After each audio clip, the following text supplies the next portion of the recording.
Hello बच्चों, मैं Shipra Dubey assistant teacher PMB Misrauli block Sukrauli district Kushinagar से हूँ। आज हम पढ़ेंगे मानव विज्ञान और प्रौद्योगिकी। इससे पहले के वीडियो में हम पढ़ चुके हैं मानव विज्ञान और प्रौद्योगिकी का आपस में क्या संबंध है, ये एक दूसरे पे किस प्रकार निर्भर हैं, किस तरह से एक दूसरे से जुड़े हुए हैं।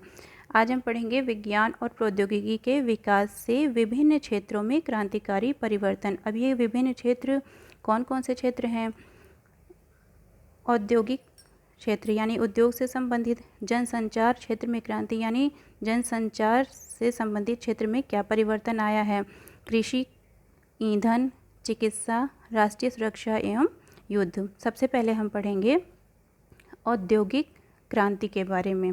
आज हमारे देश में छोटी छोटी मशीनों से लेकर बड़ी बड़ी मशीनों का निर्माण हो रहा है। उदाहरण के तौर पर हम देखें तो चाहे वो रेल इंजन हो, जहाज हो, युद्धपोत हो। युद्धपोत आपके मन में आ रहा होगा, ये क्या होता है? युद्धपोत युद्ध में काम आने वाला जहाज है। पनडुब्बी पनडुब्बी पनडुब्बी एक प्रकार का जलयान है जो पानी के अंदर रहकर काम कर सकता है। ये एक बहुत बड़ा मानव सहित आत्मनिर्भर डिब्बा होता है। विमान भेदी तोप, टैंक। टैंक क्या होता है?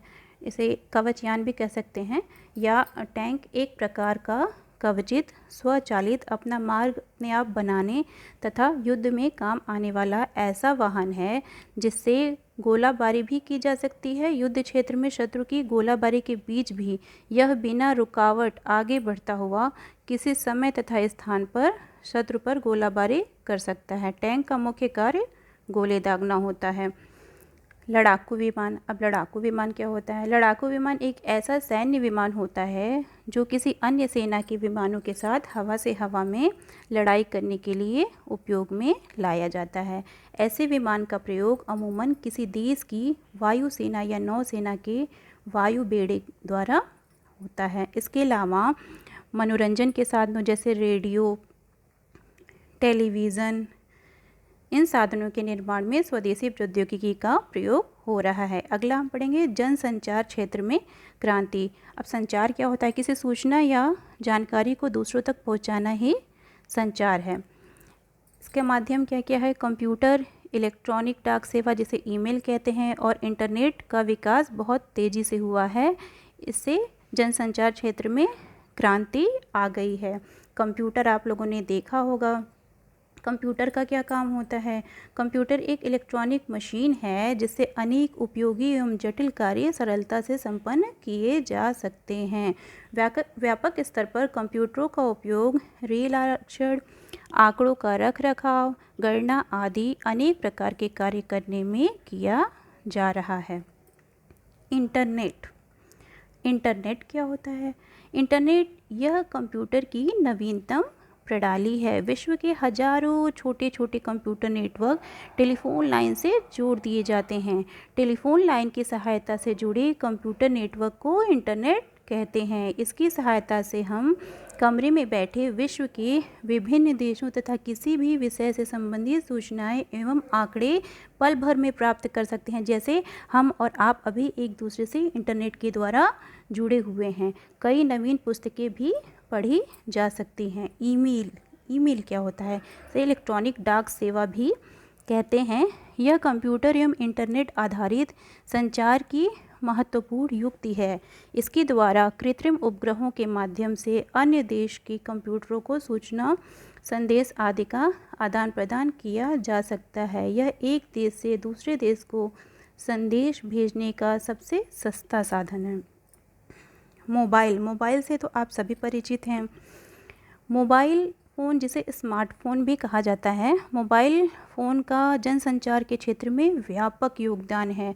यह एक इलेक्ट्रॉनिक उपकरण है। यह टेलीफोन की तरह बात करने के अलावा कई अतिरिक्त सेवाओं के लिए प्रयोग होता है, जैसे संदेशों के आदान प्रदान करने के लिए जिसे हम एसएमएस कहते हैं, एसएमएस भेजना, गेम खेलने के लिए होता है, आवाज़ को संरक्षित यानी कि वॉइस को रिकॉर्ड करने में भी होता है, वीडियो बनाने में और देखने के लिए होता है।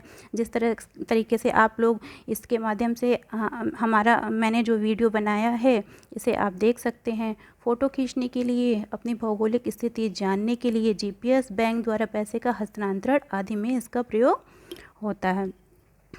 अब हम पढ़ेंगे कृषि के क्षेत्र में क्या परिवर्तन हुए हैं। कृषि के क्षेत्र में ट्रैक्टर, अच्छे प्रकार के हल, ट्यूबवेल, कीटनाशक दवाएं, उन्नत कोट के बीज, रासायनिक उर्वरक इत्यादि का प्रयोग किया जाने लगा है। इनके प्रयोग से कृषि उपज में पर्याप्त वृद्धि हुई है। इसके फलस्वरूप हम अपनी बढ़ी हुई जनसंख्या को पर्याप्त मात्रा में खाद्यान्न उपलब्ध कराने के साथ साथ विदेशों को भी खाद्यान्न निर्यात करने में सफल हुए हैं। अब हम पढ़ेंगे ईंधन के क्षेत्र में क्या परिवर्तन हुआ है। तो सबसे पहले ये जान लें कि ईंधन होता क्या है। ईंधन वे पदार्थ हैं जो जलने पे ऊष्मा और प्रकाश उत्पन्न करते हैं। जैसे कि अगर समझा जाए तो हम लकड़ी जब जलाते हैं तो लकड़ी जलाने पे क्या होता है, रोशनी होती है।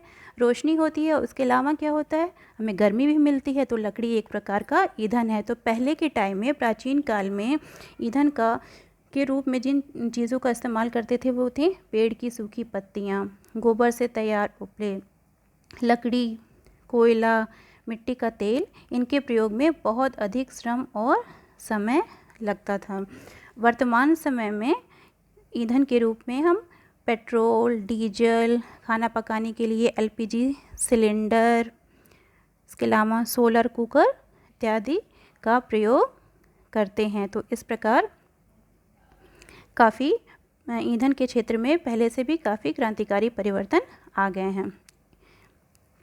अब चिकित्सा के क्षेत्र में देखा जाए, चिकित्सा के क्षेत्र में भी बहुत तीव्र गति से विकास हुआ है। पहले के टाइम में नाड़ी इत्यादि देख के ही चिकित्सा की जाती थी, पूरी तरह से रोग का पता नहीं चल पाता था। लेकिन आज के टाइम में क्या होता है कि बहुत तरह की दवाओं का विकास हो गया है और चेचक, हैजा, काली खांसी, पोलियो, टीबी इत्यादि की रोकथाम हेतु उपयुक्त प्रतिरोधी टीकों का भी विकास हो गया है। शरीर के अंदरूनी भाग की जांच हेतु अल्ट्रासाउंड, एक्सरे, एंडोस्कोपी इत्यादि का प्रयोग हो रहा है। इससे क्या है, इनसे घातक बीमारियों की रोकथाम में तीव्र गति से सरलता मिली है। ये कुछ तस्वीरें आप देख सकते हैं, अल्ट्रासाउंड की तस्वीर है, एंडोस्कोपी है की तस्वीर है। राष्ट्रीय सुरक्षा एवं युद्ध के क्षेत्र में क्या परिवर्तन हुआ है, इसके बारे में हम थोड़ा सा जान लें। राष्ट्रीय सुरक्षा के क्षेत्र में हमारे देश ने बहुत तेज़ी से उन्नति की है। इससे एक नई क्रांति आ गई है। पृथ्वी, अग्नि, त्रिशूल जैसी मिसाइलों का निर्माण हमारे देश में शुरू हो चुका है। अब मिसाइल का क्या काम होता है, मिसाइलों का प्रयोग दूसरे देशों द्वारा आक्रमण होने पर उनके युद्ध अस्त्रों को नष्ट करने में होता है। इनसे हमारे देश की प्रभावी ढंग से सुरक्षा होती है। युद्ध की स्थिति में रॉकेट द्वारा मिसाइलें छोड़ने की तकनीक में हमारे देश ने सफलता प्राप्त की है। तो इस प्रकार हम देखते हैं कि विज्ञान और प्रौद्योगिकी के विकास से विभिन्न क्षेत्रों में काफ़ी क्रांतिकारी परिवर्तन आए हैं। धन्यवाद।